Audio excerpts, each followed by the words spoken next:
ఈ డిఎస్సి గురించి చెప్పాలంటే ఒక రోజు సరిపోదండి. అట్లే ఉంది పరిస్థితి, వ్యవస్థ అట్లే ఉంది సార్ చెప్పినట్టు. అట్లే ఇందాక మా చిత్తూరు డిఎస్సి ఆస్పిరెంట్ మేడం గారు చెప్పినట్టు బ్యాడ్మింటన్ లో మేడం సర్టిఫికెట్ పెడితే, మేడం గారు బ్యాకప్ సర్టిఫికెట్ పెడితే ఆ అమ్మాయి బెటర్ ర్యాంక్ ఉంటే ఆ అమ్మాయి పైన ఉండే అమ్మాయికి జాబ్ ఇచ్చిండంటే ఏ రకంగా జాబ్ ఇచ్చిండ్రు? ఆ అమ్మాయి బ్యాడ్మింటన్ సర్టిఫికెట్ పెట్టి బ్యాకప్ సర్టిఫికెట్ బాల్ బ్యాడ్మింటన్ అన్నమాట. రెండు గేములు డిఫరెంట్. బ్యాడ్మింటన్ అంటే ఫెదర్ ఈకల్ తో కాప్స్ ఉండేది బ్యాడ్మింటన్, ఆమె original certificate. Ball badminton means yellow ball ఉంటది అనమాట. ఆమె బ్యాకప్ ఏం పెట్టింది? బాల్ బ్యాడ్మింటన్ బ్యాకప్ సర్టిఫికెట్ పెడితే ఆవిడకి ఉద్యోగం ఇచ్చిండ్రు. ఈమెకు బాల్ బ్యాడ్మింటన్ సర్టిఫికెట్ కి బ్యాకప్ బాల్ బ్యాడ్మింటన్ సర్టిఫికెట్ పెడితే ఈమెకు జాబ్ లేదు. అంటే ఏమని అక్కడ బ్యాకప్ సర్టిఫికెట్ ఒక గేమ్ కి ఏది పెట్టినా ఇస్తాం మేము అంటే, మీరు డబ్బులు ఇస్తే మేము ఇస్తాం అంతే.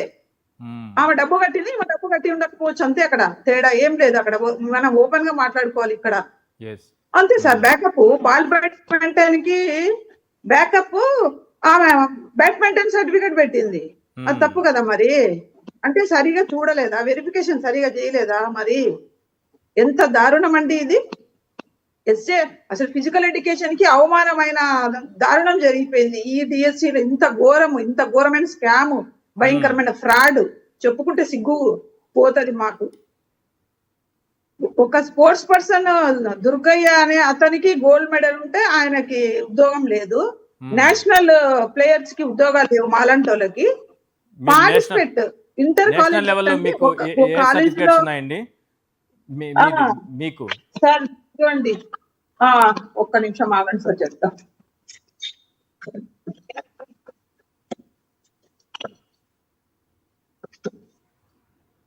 ఇదిగోండి సార్, అసలు మా నెంబరే లేదులేండి దాంట్లో. ఇదిగోండి నేషనల్ లో మెడల్ అన్నమాట. రెజ్లింగ్ నేషనల్ రెజ్లింగ్ ఉత్తరప్రదేశ్ లో గోండ్వానా అనే జిల్లాలో ఆడడం జరిగింది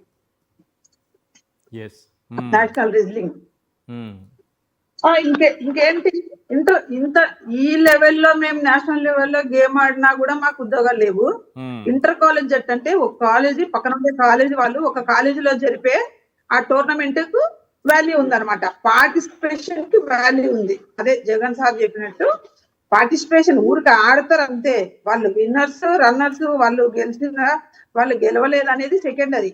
ఆడితే చాలు, టీమ్ లో ఉండి సంస్థలు కూడా సర్టిఫికెట్లు ఇచ్చేస్తాయి కదా. ఇప్పుడు సర్టిఫికెట్ ఎవరైనా తెచ్చుకోవచ్చు కదా.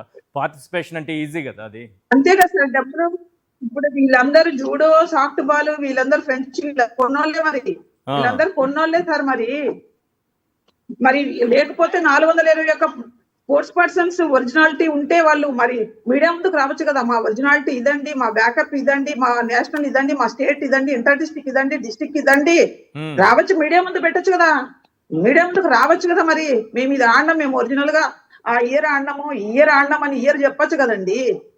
మరి ఇంత జరుగుతా ఉన్నా, ఇంత ఆంధ్రప్రదేశ్ లో ఇంత అన్యాయం జరిగిందని డిఎస్సి అభ్యర్థులు రోడ్డుకి ఎక్కి ఇబ్బంది పడి బాధపడతా ఉంటే, ఒక్కొక్కరు ఫ్యామిలీలో చదివి ఇబ్బందులు పడి ఆర్థికంగా మానసికంగా ఇబ్బంది పడి అల్లాడుతా ఉంటే ఒక్క టీడీపీ నాయకుడు గాని, లీడర్ చంద్రబాబు గారు గాని, లోకేష్ గారు గాని ఆ మీడియా ముందుకు వచ్చి ఇది జరిగిందండి, ఇది జరిగింది, మేము ఒరిజినల్ గా పారదర్శకంగా చేసినాము, డిఎస్సిని ఇక్కడ లేనంత పారదర్శకంగా నిర్వహించినాము, మీరు మాకు పేరు పెట్టద్దు, మీరు మమ్మల్ని అనాల్సిన అవసరం లేదని మీడియా ముందుకు వచ్చి సభాముఖంగా చెప్పాలి కదా సార్. మరి మీ పారదర్శకత నిరూపించుకోవాలి కదండి. సరే, లోకేష్ గారి అపాయింట్మెంట్ అయితే దొరకకపోవచ్చు.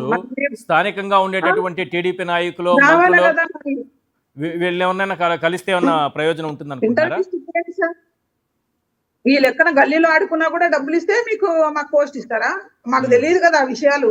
గల్లీలో ఆడుకున్నా కూడా ఊరికే సర్టిఫికెట్ తెచ్చుకున్నా ఇస్తారని తెలియదు కదా. మరి బ్యాకప్ సర్టిఫికెట్ బాల్ బ్యాడ్మింటన్ తేడా తెలియకుండానే మేడం గారు పెట్టిన సర్టిఫికెట్ ఉద్యోగం రాలేదు. బ్యాడ్మింటన్ కి బాల్ బ్యాడ్మింటన్ సర్టిఫికెట్ పెడితే బ్యాకప్ కు ఉద్యోగం ఇచ్చిండ్రు. అంటే అక్కడ ఎంత గుడ్డిగా వ్యవస్థ నడిచిపోయిందో చూడండి. ఎంత గుడ్డిగా వెరిఫికేషన్ చేసి అంటే పైసలు ఇస్తే ఉద్యోగం ఇచ్చిండ్రు ఆడ క్లియర్ గా అర్థమవుతుంది మనకు. దాంట్లో చెప్పుకోవాల్సినంత అవసరం లేదు అక్కడ. నేనేమంటున్నానంటే ఇప్పుడు లోకేష్ గారి అపాయింట్మెంట్ అయితే దొరకకపోవచ్చు, స్థానికంగా ఉన్నటువంటి మంత్రులు ఎమ్మెల్యేల అపాయింట్మెంట్ అయినా దొరుకుతుంది కదా, వాళ్ళకి చెప్పుకుంటే ఏమైనా న్యాయం జరుగుతుంది అనుకుంటున్నారా?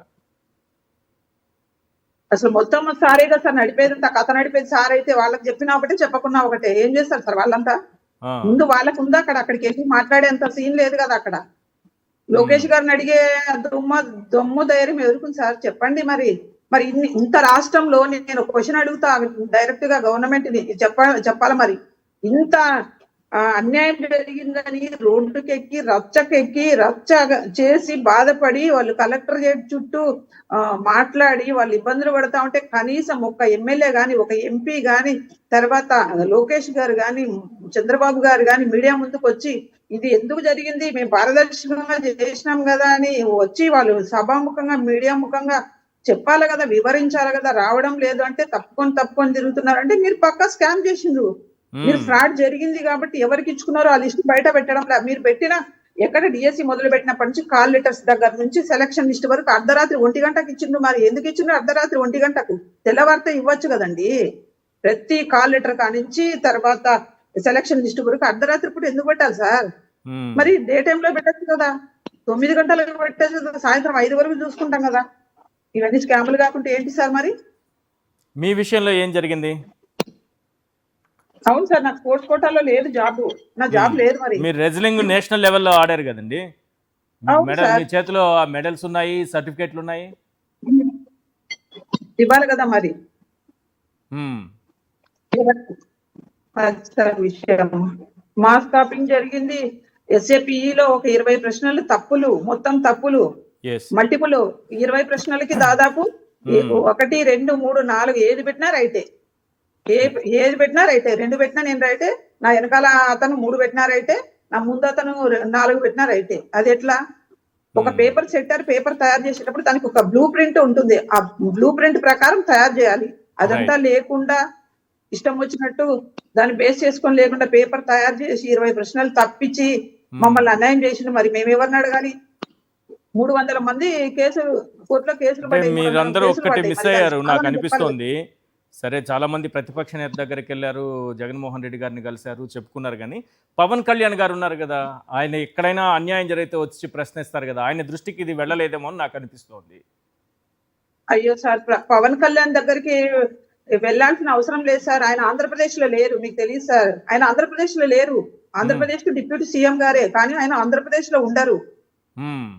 ఇట్లా సమస్యలు ఉన్నప్పుడు ఉండరు. ఎలక్షన్ కు ముందు ఉంటారు ఆంధ్రప్రదేశ్ లో, ప్రచారం కోసం ఉంటారు, రావడం కోసం ఉంటారు. ఇప్పుడు ఉండరు సార్ ఆంధ్రప్రదేశ్ లో, కనిపించారు. ఆయన అడ్రస్ లేరు డిప్యూటీ సీఎం గారు. ఇదంతా నారా లోకేష్ తప్పిపోయినట్టే. పవన్ కళ్యాణ్ గారు కొద్దిగా ఎక్కడ ఉన్నా కూడా వచ్చి మీడియా ముందుకు వచ్చి మా నష్టపోయిన డిఎస్సీ అభ్యర్థులకు ఏ మాత్రం సమాధానం చెప్పాలి ఇప్పుడు ఖచ్చితంగా. తప్పిపోయిన వ్యక్తి తప్పుల్ని ఏం ప్రభుత్వంలో మెంబరే కదా ఆయన కూడా.